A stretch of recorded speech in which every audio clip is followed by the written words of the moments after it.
গতকাল আওয়ামী লীগকে নিয়ে যে সিদ্ধান্ত নিয়েছে সরকার, সেটার একটা খুব বড় প্রভাব আছে জামায়াতের ওপরে। মানে জামায়াত কিছু ক্ষেত্রে তার পরিকল্পনা সঠিকভাবে বাস্তবায়িত হয়নি বলে মনে করতে পারে, আবার তার একটা বিপদও তৈরি হয়েছে। বিপদটাই সবচেয়ে বড়, সেটা নিয়ে আমি একটু পরে কথা বলছি। তার আগে তার কোন পরিকল্পনা কাজে লাগেনি। আমি ধারণা করি জামায়াত চায় আওয়ামী লীগ নিষিদ্ধ হোক, এটা তার পলিটিক্যাল স্বার্থে। কিন্তু জামায়াতের কথাটা খুব স্পষ্টভাবে বলতে পারছিল না, কারণ সাম্প্রতিক সময়ে জামায়াতের সাথে পশ্চিমাদের এক ধরনের আস্থার সম্পর্ক তৈরির চেষ্টা জামায়াতের দিক থেকে আছে। যেন আমরা খেয়াল করব, নারী প্রশ্নে তারা জবাব দিচ্ছেন, নারীদেরকে যে কোনো কিছু করতে দেবেন, যে কোনো পোশাক পরতে দেবেন। শুধু তাই না, তারা তাদের নারীদেরকে রাস্তায় সমাবেশ করতে দিয়েছেন, তারা বিভিন্ন এম্বাসিতে মিটিংয়ে নারীদেরকে নিয়ে যাচ্ছেন।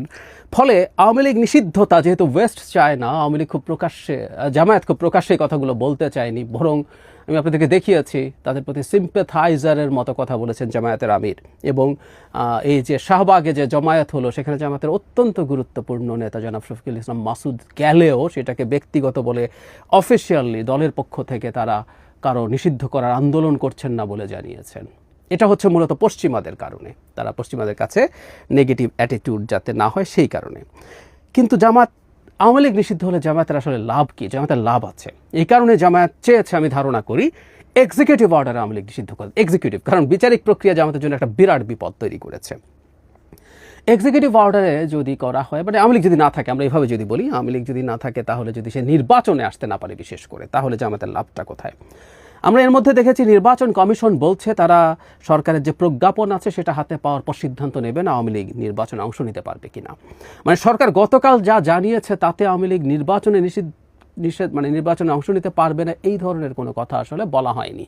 তাদের একটা বিচার হবে এবং এই পর্যন্ত তারা তাদের রাজনৈতিক কর্মসূচি করতে পারবে না। অবশ্যই এখানে প্রশ্ন আসে, তারা যদি এটা নিষিদ্ধ থাকে এবং নির্বাচনের আগে যদি তাদের বিচার শেষ না হয়, তাহলে তারা নির্বাচন যদি করে, টেকনিক্যালি বলছি, কিন্তু বাকি সব কর্মকাণ্ডের কি হবে? বা নির্বাচনও একটা পলিটিক্যাল কর্মকাণ্ড হিসাবে দেখব কিনা, সেই হিসাবে এটা বাতিল হতেও পারে। সুতরাং এক্সিস্টিং অবস্থা এবং আওয়ামী লীগ যদি নির্বাচনে পার্টিসিপেট করতে না পারে, এটা জামায়াতের জন্য সুবিধা দেবে।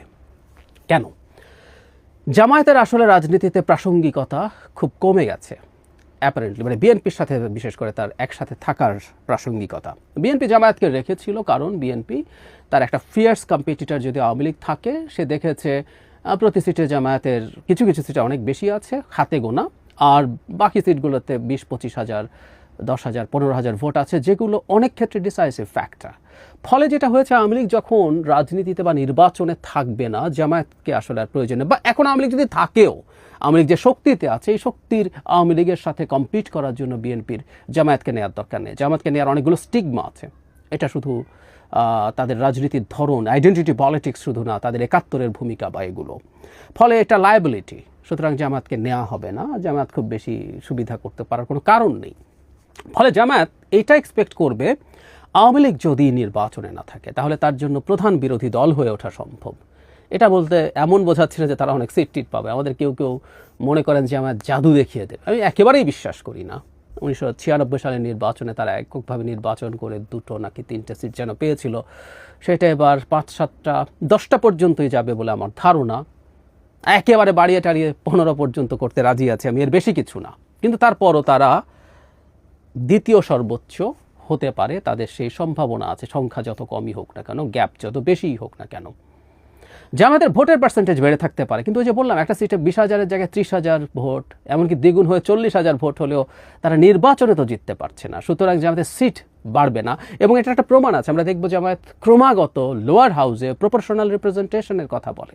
ফলে যারা মনে করেন জামায়াত 30-35% ভোট পেয়ে যাবেন, পপুলার ভোট, তাহলে জামায়াত অনেক সিট পেয়ে যাওয়ার কথা ছিল, এবং আমরা বুঝতে পারছি আসলে সেটা হবে না।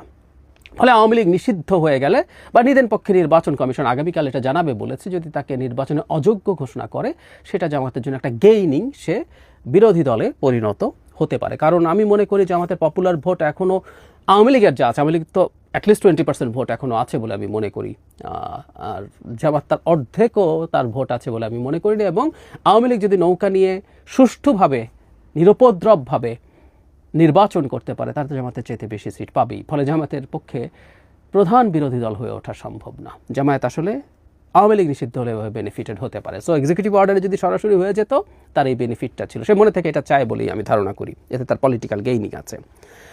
এখন যে প্রসেসে গেল এটার মধ্যে একটা বড় বিপদ তৈরি হয়েছে। এখন আইসিটি আইনে যেটা আগে একবার যুক্ত করা হয়েছিল সংগঠনের বিচার করা যাবে, সেটা বাতিল করেছে এই সরকারেরই উপদেষ্টা পরিষদ। সেটা গতকালের ঘোষণার পর নতুন করে আবার যুক্ত করা হয়েছে এবং সেটা এখন আমাদের সামনে আছে। সেখানে যে ধারাটা যুক্ত করা হয়েছে বাতিল করার পর আবার সেটা আমি যদি একটু পড়ি তাহলে দেখতে হবে, যদি ট্রাইব্যুনালের কাছে প্রতীয়মান হয় যে কোনো সংগঠন এই আইনের 3 ধারা উপধারা 2 এর অধীনে কোনো অপরাধ সংগঠন করেছে, আদেশ দিয়েছে, চেষ্টা করেছে, সহায়তা করেছে, উস্কানি দিয়েছে, মদত দিয়েছে, ষড়যন্ত্র করেছে, সহযোগিতা করেছে অথবা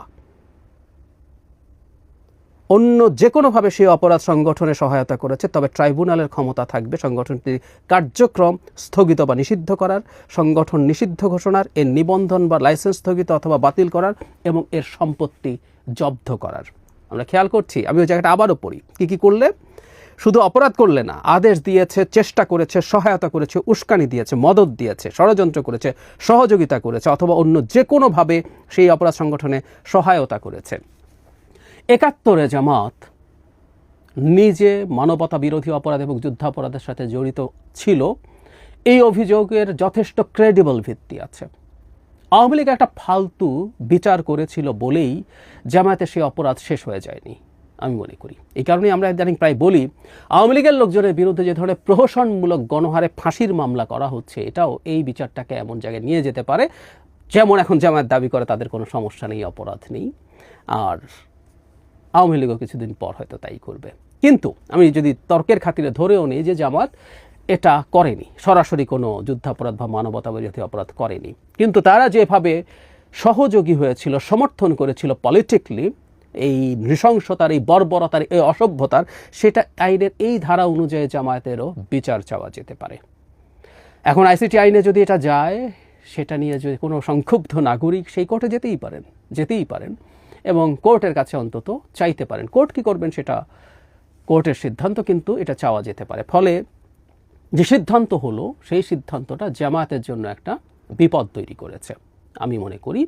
এবং এটা শোনা যায় উপদেষ্টা পরিষদে এটা মূলত জামায়াতের অনিচ্ছায়, জামায়াতের যথেষ্ট প্রভাবে সরকারের বিভিন্ন ক্ষেত্রে আছে, বিভিন্ন জায়গায় আছে, তাদের কারণেই এটা তখন বাতিল হয়েছিল, কিন্তু এখন এটা আসলো। আমাদের মনে রাখতে হবে ফৌজদারি অপরাধ কখনো তামাদি হয় না। 54 বছর গেছে তো কী হয়েছে, 94 বছর, 100 বছর পরও এই ব্যাপারে যদি জামায়াত টিকে থাকে, এই ব্যাপারে কোর্টের কাছে রায় চাওয়া যাবে, তার নিষিদ্ধতার জন্য অ্যাপিল করা যাবে। আওয়ামী লীগ বিভৎস ভয়ঙ্কর অপরাধ করেছে, কোনো সন্দেহ নেই। আমাকে অন্তত এগুলো শেখাতে হবে না। আপনারা যারা আজকে আমাকে গালিগালাজ করেন, আপনারা ঘরের মধ্যে বসেছিলেন এবং আমার বছরের পর বছরের অ্যাক্টিভিজম আছে উইথ অল দ্য রিস্ক। সুতরাং আমাকে আওয়ামী লীগ কী করেছে না করেছে খুঁটিনাটি আমার জানা আছে, কিন্তু সেটা জেনেও বলছি 71 সালে আওয়ামী লীগের বিচার হওয়া উচিত, এই যে ট্রাইব্যুনালে যাচ্ছে দ্যাটস ফাইন, কিন্তু সেই বিচার যদি হয় 71 জামায়াতের লিস্ট তাদের বক্তব্য যেটা political support to the Pakistan military, যখন তারা এই দেশে বিভৎস যুদ্ধাপরাধ, মানবতা বিরোধী অপরাধ, রেপ এগুলো করে বেড়াচ্ছে, তখন এটা আরও বড় ক্রাইম আমার বিবেচনায়। সুতরাং সেই ক্রাইম নিয়েও আমি বলছি না হবে, কিন্তু এই ক্রাইম নিয়েও কোনো একদিন যে কারো মনে হতে পারে এবং তিনি আইসিটিতে যেতে পারেন জামায়াতের বিচার চেয়ে, খুবই সম্ভব।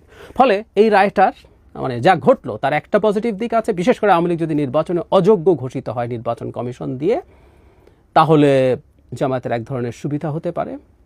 সে চেষ্টা করবে নিজে এবং আশপাশের আরও কিছু ইসলামিস্ট দলকে একত্র করে তারা চেষ্টা করছেন প্রধান বিরোধী দলে পরিণত হওয়ার জন্য, যদি পারেন সেটা তাদের জন্য একটা গেইনিং হবে, কিন্তু এই একটা ঝুঁকি বা বিপদ তাদের সামনে নিশ্চয়ই আছে।